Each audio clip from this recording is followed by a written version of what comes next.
Baik, Bapak Ibu Guru, Assalamualaikum warahmatullahi wabarakatuh. Kembali lagi dengan saya di channel saya. Nah, informasi yang akan saya sharing kali ini itu ya kayak seperti peringatan ya, warning bahwa ada penugasan kepala sekolah tapi tanpa bakal calon kepala sekolah. Artinya sudah ditugaskan tapi mungkin tidak diikutkan di dalam pelatihan-pelatihan yang berkaitan dengan kepala sekolah gitu ya. Nah, ini tentu menjadi warning tersendiri buat mereka-mereka yang sudah dicalonkan untuk menjadi kepala sekolah ya, tetapi mereka belum mendapatkan pelatihan.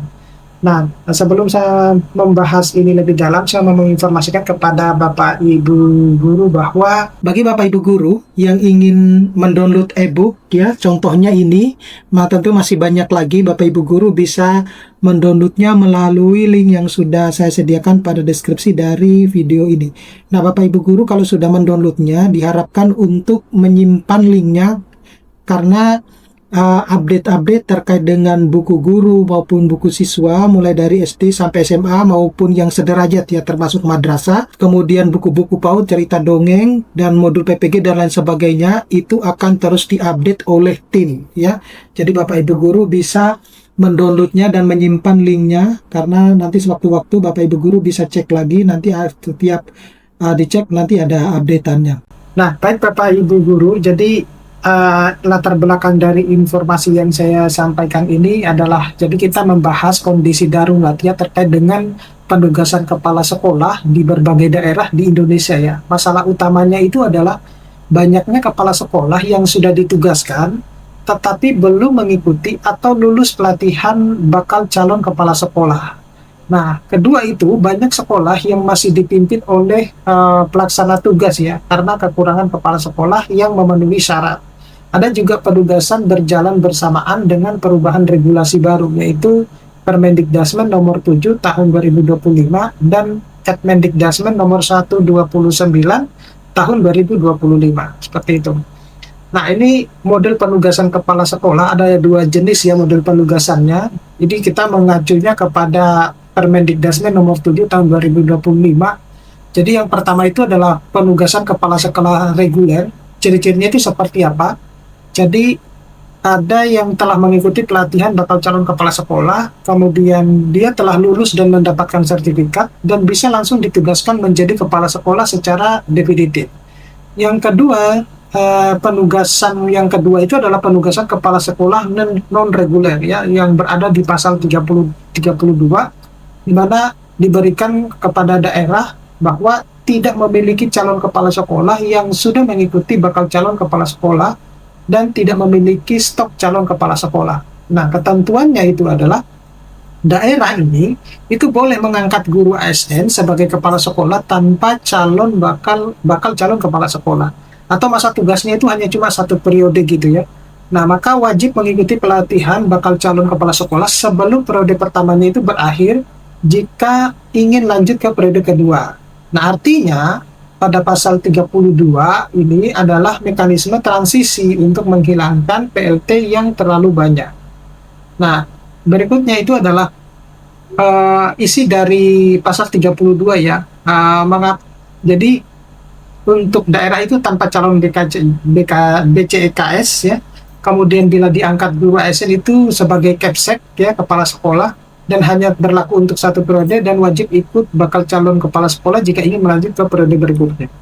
Nah, permasalahannya adalah mengapa hal ini jadi problematik ya. Jadi perbedaan kompetensi antara kepala sekolah dan reguler maupun yang non-reguler ya. Jadi kepala sekolah reguler itu sudah mendapatkan pelatihan intensif ya, sekitar 10 jam pelajaran yang terdiri dari ini ya. Jadi ada kompetensi antar kepala sekolah di reguler dan reguler, dan pelatihan terlalu banyak ya. Ada juga tantangan kompetensi supervisi RKS ataupun RKAS dan rapor pendidikan. Nah, ini jadi detailnya. Jadi kepala sekolah itu sudah pelatihan intensif itu sudah berjalan selama 110 jam tatap muka yang terdiri dari 18 tatap pelajaran via LMS dan 98 jam pelajaran tatap muka plus praktik di lapangan atau sounding ya. Nah, materi pelatihan itu mencangkup kepemimpinan, pembelajaran, kemudian supervisi akademik, manajemen sekolah, kemudian kompetensi sosial, ada juga kompetensi kepribadian, ada juga mindset bertumbuh ya, growth mindset, dan proyek transformasi kepemimpinan. Nah, sedangkan kepala sekolah non reguler itu belum mendapatkan semua ini gitu ya. Jadi ini yang menjadi permasalahannya untuk yang non reguler ya. Nah, risiko mutu kepemimpinan, jadi kepala sekolah tanpa BCKS itu berpotensi mengalami kesulitan misalnya menyusun RKS maupun RKS, kemudian melakukan supervisi akademik, menerjemahkan rapor pendidikan, menjalankan manajemen sekolah ya dan dengan standar nasional, kemudian kurang pengalaman karena tidak ada SODE ya. Kemudian masalah pendanaan itu pelatihan BCKS itu seharusnya didanai oleh APBN ya nasional, namun jumlahnya terbatas. Nah, jika APBD daerah sudah ketok palu misalnya untuk tahun 2025 tanpa anggaran BCKS, maka kepala sekolah non reguler ini bisa terlambat ikut pelatihan. Kemudian kualitas kepemimpinan ini menjadi timpang antara kepala sekolah reguler maupun yang non reguler. Nah, pertanyaan dari masyarakat yang dibahas itu adalah apakah penugasan kepala sekolah tanpa BCKS itu berimplikasi hukum gitu ya. Jadi tidak dianggap melanggar karena diperbolehkan oleh pasal 32. Kemudian bagaimana menyeimbangkan kualitas kepala sekolah yang sudah latihan dan yang belum. Jadi harus ada standar dan percepatan ya pelatihan segera gitu.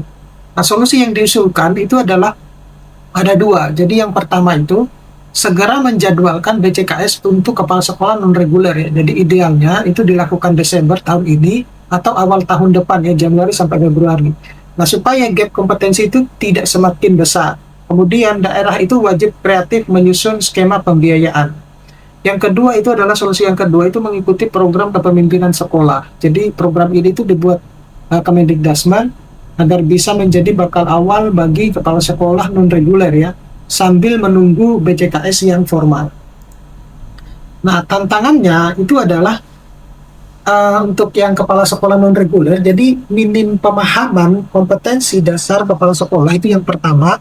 Kemudian yang kedua itu adalah tidak terlatih menyusun dokumen manajemen sekolah ya, seperti misalnya RKS atau RKAS, kemudian kurang pengalaman supervisi akademik, dan tidak mengikuti shadowing ya, sehingga kurang contoh praktik nyata di lapangan terutama. Kemudian kualitas kepemimpinannya itu bisa tidak setara dengan kepala sekolah reguler seperti itu. Nah, jadi sebagai kesimpulan penutupnya, jadi pemerintah itu harus segera melakukan pendampingan dan pelatihan agar tidak terjadi ketimpangan mutu.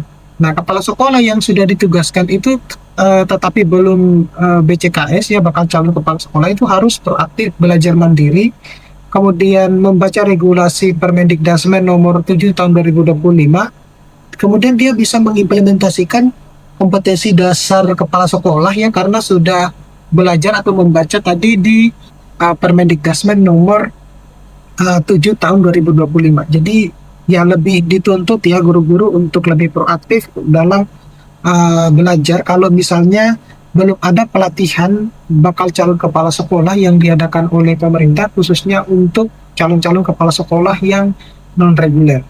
Baik, saya kira cukup sekian Bapak Ibu guru, mudah-mudahan ini bisa bermanfaat. Nanti kita akan ketemu pada video-video selanjutnya. Assalamualaikum warahmatullahi wabarakatuh.